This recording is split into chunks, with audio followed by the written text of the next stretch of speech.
Early on in their working lives, many employees start families and begin to manage the demands of kids alongside the demands of their jobs.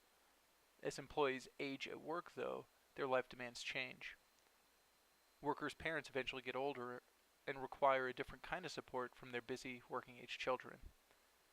This video, which is part of a series titled Designing the Age-Friendly Workplace, highlights some of the ways in which the aging of the workforce should prompt us to rethink workplace policies that affect employees' work-life balance. There are a lot of ways to support employees' work-life balance, but we'll focus on a couple of particular flexible work options. Like the other videos in this series, this video will only scratch the surface, so we'll point you to some other resources if you want to learn more. Many of us take care of family members when they become sick, injured, or disabled, but we may not realize how much care we actually provide. If Americans were compensated for the amount of care they provide to family members, family caregiving would be a $450 billion a year industry. This is about twice the agricultural output of the United States in 2014.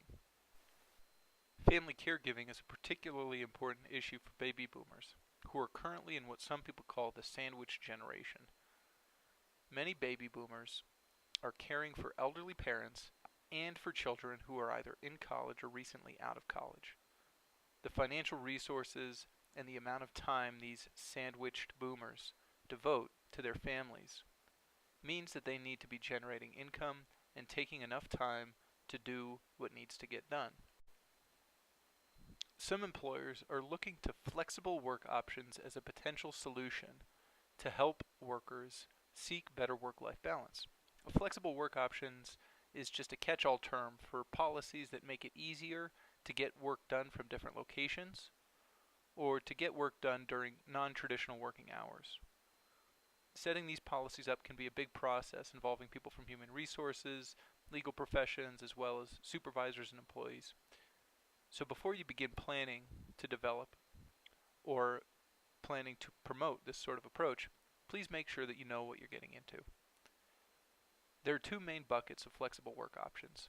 You're probably already familiar with them, but you may not necessarily see them as flexible work options.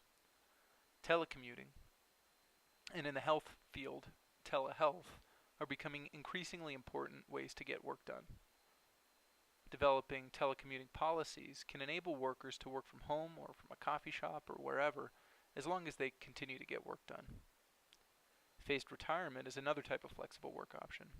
As opposed to going from full-time employment to full-time retirement, phased retirement policies enable workers to reduce the number of hours that they work gradually without incurring a lot of penalties from a benefits or a pension standpoint.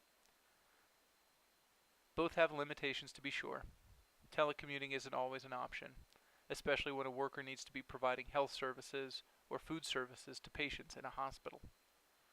And phased retirement options tend to be more common among executives than employees a little lower down the hierarchy. That said, both of these are options that organizations can consider to enable employees in the sandwich generation to stay productive and meet family demands at the same time. It's a good idea to have actual policies in place.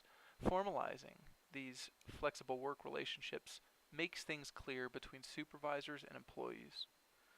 Policies also reduce the amount of variability between different supervisors. This is an issue both of fairness between employees and also of standardizing things for supervisors so that they know what is too lenient and what is too strict from the overall organization standpoint. There are some other formal policies that are worth mentioning.